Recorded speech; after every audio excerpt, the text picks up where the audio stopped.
upon Christ, upon true wisdom. And when the storms come, when the rain falls and the floods come and the wind beats against that house, it stands secure.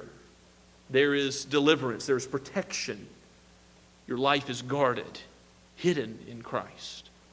But we know what happens to the fool, the one who builds their house on the sand. When the storms come, when the rains fall and the floods come and the wind beats against that house, it crashes with a great crash. And so Christ exhorts his hearers, after he preaches the greatest sermon recorded in all of Scripture, to go the way of the wise man, to not go after Lady Folly. So Christ exhorts us to action, just as Solomon does his son. He says, before he gets to any of the Proverbs, before he explains what life looks like through the lens of God's Word, he says, listen, son, hear, son. Listen and obey. Respond as it is appropriate. Look back at verse 8. Hear, my son, your father's instruction. Forsake not your mother's teaching, Torah. What is the law that father and mother are teaching their son? They're teaching all of Scripture. They're teaching all of God's Word. All that was given to Moses, all the law, the prophets, the Psalms, the wisdom literature, as it is even being collected here by Solomon himself. You see that father and mother are both involved in the teaching authority over their child. Certainly there's evidence in the book of Proverbs as a whole. The father is the authority in the home, but father and mother both have that parental role for the instruction of this son that they desperately want to see, not go down the road of folly, but go down the road of wisdom. And remember that even Jesus himself submitted himself, did he not? Beautifying the fifth commandment to honor your father and mother. Jesus submitted himself to his own earthly father and mother. He was the Son of God. He had no need for their instruction. And I'm sure that we've all thought when we were teenagers or younger children that our parents had too restrictive of ideas, too restrictive of their own liberty, but yet we see that God has given this provision so that the one who grows up isn't just left to their own devices, isn't just left to figure out life for themselves. Because there really is no neutrality in parenting, is there? Because Jesus said, you're either for my kingdom or you're against my kingdom. You're for me, you're against me. You're against understanding all of life through the lens of God's Word. If you say that a child must figure that out for themselves, well, you've already pitted them against viewing things the way Christ wants them to be viewed. This is not an area to let your children have free rein, but to give instruction, to lead them down the proper path. These teachings, these instructions can have an aspect of discipline or correction included in them. We see that when wisdom says, how long will you scoffers scoff and fools hate knowledge? Verse 23, if you turn at my reproof, behold, I will pour out my spirit to you. You'll be blessed by wisdom's spirit personified here if you will turn and be corrected. A wise man, when he is rebuked, he loves you. But a fool hates rebuke. A fool will not be corrected. A fool is stiff-necked.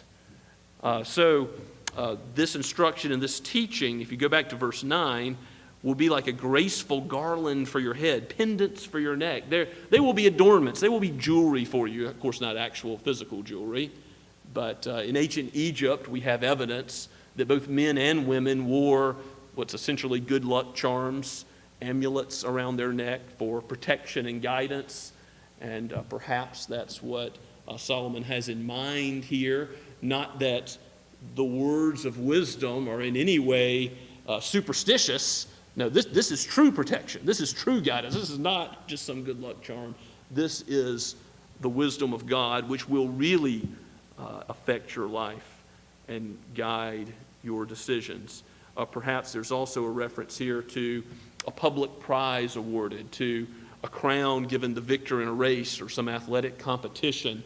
You remember how the Apostle Paul likens the Christian life to an athletic competition. I'm not one who's boxing the air. I'm going to run the race with endurance. I'm going to run in the way of wisdom. Why? Because it will be a blessing in this life and the next as Christ is honored in all. So these adornments for the Son in verse 9 are the reward. And then there's a warning given in verse 10. My son, if sinners entice you, that is, if there's temptation, if there's a gang that says, come on, join with us in doing evil, what are you to say? No, I don't consent. I won't join in, even though it's the popular thing. I won't join in, even though it looks like we might get away with it. Yes, I know, people are not only looting and rioting in major cities in recent history, but they're defending it. They're approving of those who do it. There's a writing online you can find called In Defense of Looting. And people defend the murder of the unborn. People defend aggressive warfare. People defend things that they have no business defending and approve of those who practice them because they don't hear the words of verse 10. My son, if sinners entice you, do not consent. If they say, let us lie in wait for blood, let us ambush the innocent without reason, don't go along with it. I heard Johnny Cash say in between songs in a set that the reason when he wrote Folsom Prison Blues that he had the songwriter, the singer, say that he shot a man just to watch him die, that the reason he said that is he was trying to think of the most evil reason somebody could possibly shoot another person. Well, here's the nature of evil. When you go down this path, you start to do things for no good reason, no justification whatsoever. You do evil without any reason whatsoever. Madness takes over. And you say, let's like Sheol swallow them up. Verse 12, let's be like those who go down, to the pit. And then the result is there is some gain in verse 13. You'll find precious goods. You'll plunder. You'll steal. Maybe there's some false community. Verse 14, you'll fill your house with their goods, but you'll have a common purse. You'll have a life together as a gang doing evil. But my son, verse 15, do not walk in the way with them. Hold back your foot from their paths. Don't even begin to go down their path, because many a person has said, I'll just walk a little bit. I won't go the whole way. And then Satan and the weakness of the flesh and the allure of the temptation and whatever temporary gain there is take you much farther than you wanted to go. Son, hold back your foot from their path. Their feet run to evil. They make haste to shed blood. And ultimately, Solomon says, they're setting a trap for others, but it's really for their own life. They're the ones who are going to be judged by Almighty God. He's going to cause them to eat the fruit of their own way. To if they desire a life of sin, to see the consequences of that come in this life, and then most surely in the next. Such are the ways of everyone who is greedy for unjust gain. Verse 19, it takes away the life of its possessors. This is not the path to prosperity, even though it may seem to go well for a little while. Part of wisdom is seeing what comes later, seeing the end while you're still making that decision at the beginning. Do I run with these folks or do I not? The same thing is going to be said of the adulterous woman, the strange woman. Wisdom will guard you from evil men, and also the adulterous woman. You've got to see and have the wisdom to flee from her, to not go near her house, to not go down that road, for it does not end well. The cry of wisdom begins in verse 20, where wisdom is not silent. Wisdom is not calling out somewhere in secret. There's folly bound up in the heart of a child, yes. They can't go their own way. They can't just be simple and stay in a state of simplicity and gullibility. And we certainly don't want to go down the path of foolishness and see where that leads to death. But wisdom cries aloud in the streets, in the public places, in the city square. Wisdom in the markets raises her voice. And this personification of wisdom goes on here in chapter 1. At the head of the noisy street, she cries out. At the entrance of the city gates, she speaks. And she says, "How long will you, O simple ones, love being simple? Scoffers delight in scoffing. Fools hate knowledge." But go over to chapter 8 and see where this personification of wisdom comes up again most extensively. We'll just read the first 5 verses of chapter 8. "Does not wisdom call? Does not understanding raise her voice? On the heights beside the way, the crossroads, she takes her stand." Again, a busy intersection. She's crying out. "Beside the gates in front of town, at the entrance of the portal, she cries aloud. To you, O men, I call, and my cry is to the children of man. O simple ones, learn prudence. O fools, learn sense."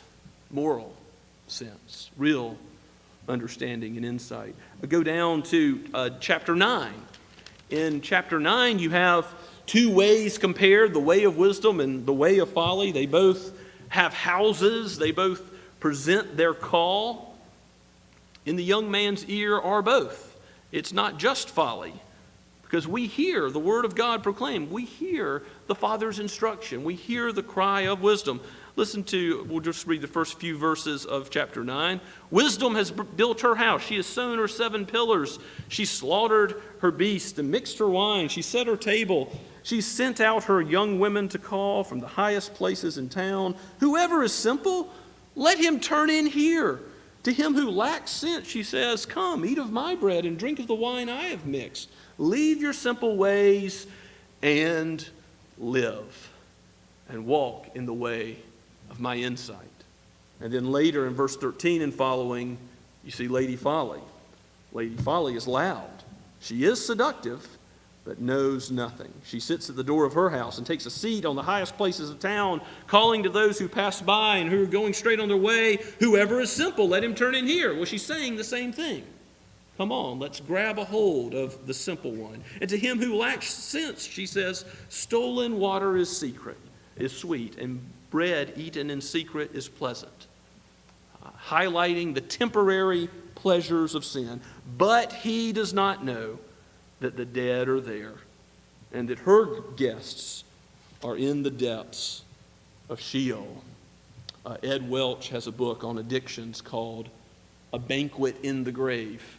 I've always thought that was a great subtitle, because if you're struggling with the folly of sin, the madness of like a dog returning to its vomit, going back to the same sin again and again, even though it hurts you in your life, feels the consequences again and again and again. Well, it's a banquet. It has some temporary relief, but it's a banquet in the grave, in Sheol, where all the guests are the walking dead. Life is with wisdom. And remember that this personified wisdom, it's found in Christ. In him is all the wisdom of God. That this wisdom is the character of God. It's been with him in the beginning. He made this world in wisdom. He certainly has ordained salvation in wisdom. And the glorious plan to redeem Adam's fallen race in the work of Jesus, by God becoming man, by living the life we couldn't live, by dying the death we deserve to die. This gospel is the heart of having the spirit of wisdom poured out to you. You're not going to find in the book of Proverbs moralism. You're not going to find eternal life by following law. You're going to find eternal life by you reaching out in faith and clinging to God and his promises, but that only happens if God's love awakens your heart, if he gives you the new birth, if he regenerates you and calls you to himself. We love him because he first loved us. But I do want to show you that in chapter 2, there is a place for you crying out for wisdom. So we heard wisdom crying out in chapter 1. But in chapter 2, look again at the first verse. My son, if you receive my words and treasure up my commandments, making your ear attentive to wisdom, inclining your heart to understanding. Yes, if you call out for insight, if you raise your voice for understanding. You see, now it's not wisdom's call. Whose turn is it to call? Wisdom's called. It's your turn to respond. To call out for wisdom and say, yes, I will go down the path of life. I will build my house on the rock. I will set my family on a firm foundation. I will raise my children in the Lord. I will live in the workplace as a disciple of Christ. I will be a neighbor in my neighborhood as a Christian.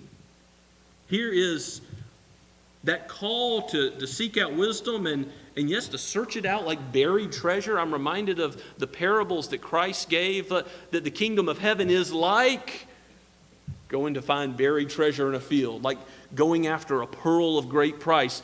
Treasure so valuable you'd sell everything else you have to buy the land that has that treasure hidden in it. To sell every other possession you have to get this one pearl.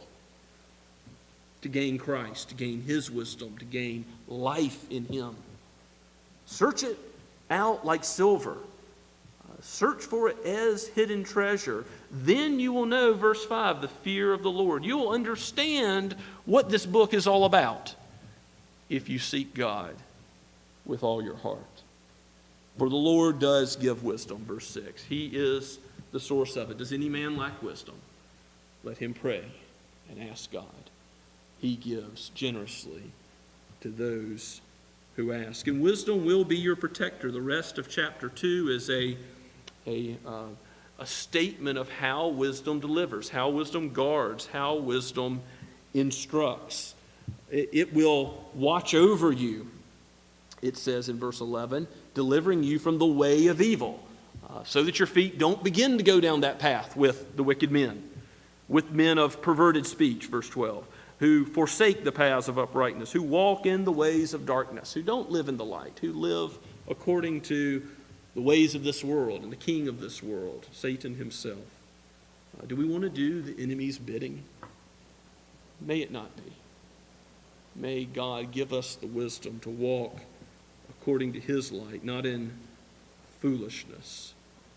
These men rejoice in evil. They delight in the perverseness of evil. That is, they delight in the evilness of evil itself. In chapter 6, there are 7 things that the Lord hates outlined. Chapter 6, verse 16. There are 6 things that the Lord hates, 7 that are an abomination to Him. Haughty eyes, proud eyes. A lying tongue. That's mentioned in our text. Hands that shed innocent blood. Is that mentioned as well? Yes. A heart that devises wicked plans. That too. Feet that make haste to run to evil. That as well. A false witness who breathes out lies. Yes, perverted speech. And one who sows discord among brothers. That community of the gang falls apart.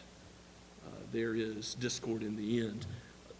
If the Lord hates those things, we ought not run after them and love them. If we love what the Lord hates, we ought to expect the consequences that the Lord shows come from going against the grain of reality. If you want peace and comfort in this life, if you want to be free from the fear of dread, live according to God's law.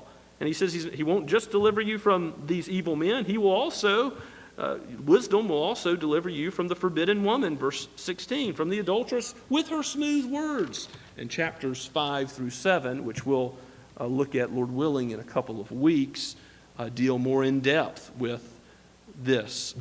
The adulterous woman, her house sinks down to death, it says in verse 18. Her path is the same as the path of the evil men. The path of murder is also the path of adultery. It goes to death. And if you're going to walk in the way of the good and keep the paths of righteousness, if you're going to inhabit the land, if you want things to go well with you, follow God's word. This is the blessing of knowing Him. Look with me in the Psalms, at a couple of Psalms. Let's go to Psalm 16. This is a comforting psalm. That's one I will often read in the hospitals with somebody hurting, struggling with pain, with difficulties physically. We need to remember the covenant promises of God. We'll start at verse 4. The sorrows of those who run after another god shall multiply. Their drink offerings of blood I will not pour out or take their names on my lips. In other words, I will avoid the path of folly. But the Lord is my chosen portion and my cup. I have decided, I have purposed to follow Christ. Choose this day whom you will serve.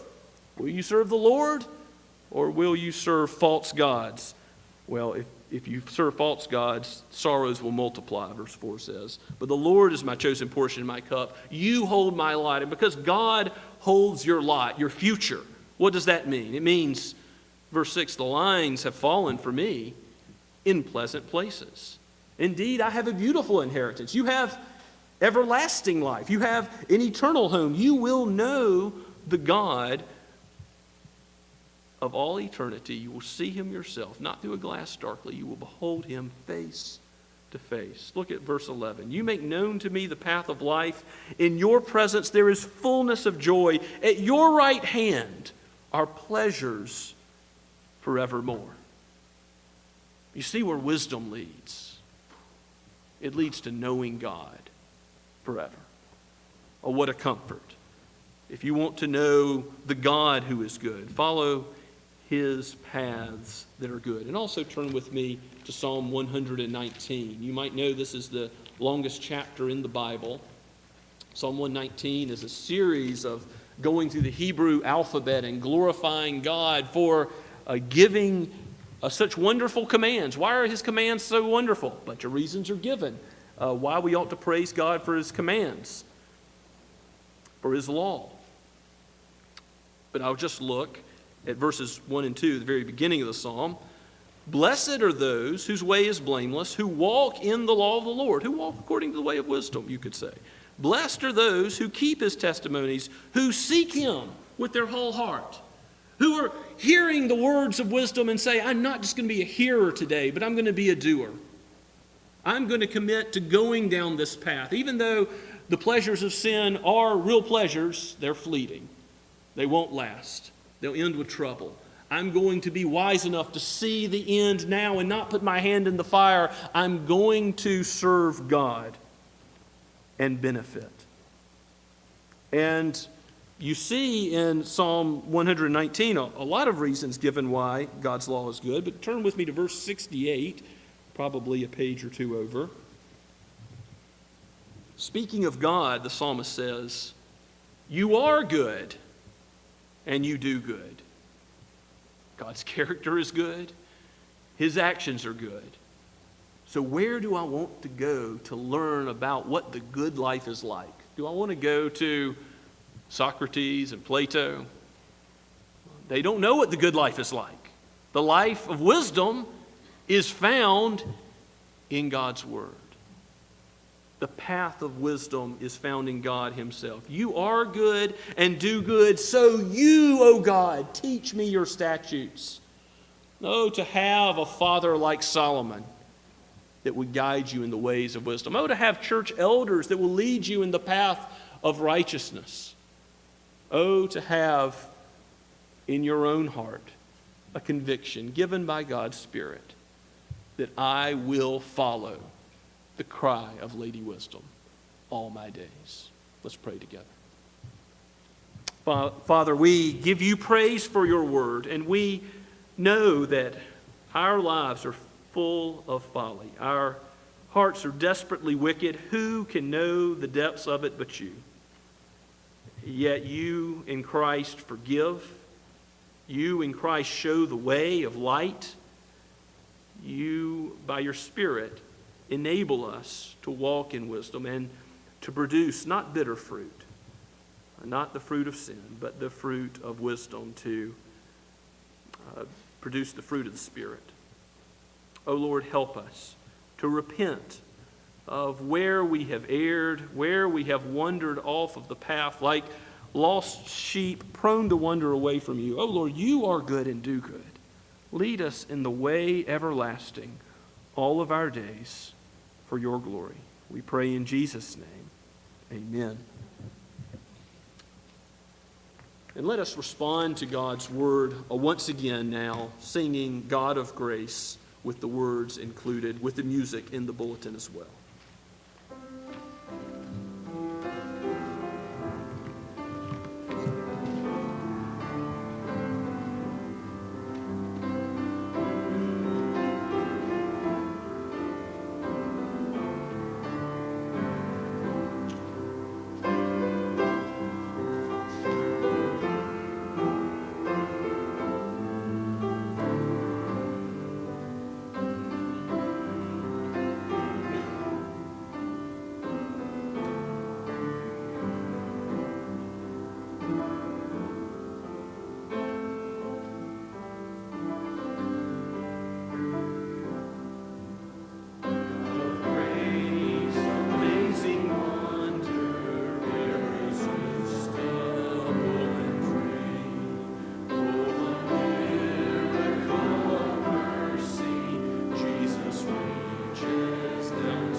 Now may the Lord bless you and keep you. May he cause his face to shine upon you and be gracious to you. May he lift up his countenance upon you and give you his peace, now and forever. Amen and amen.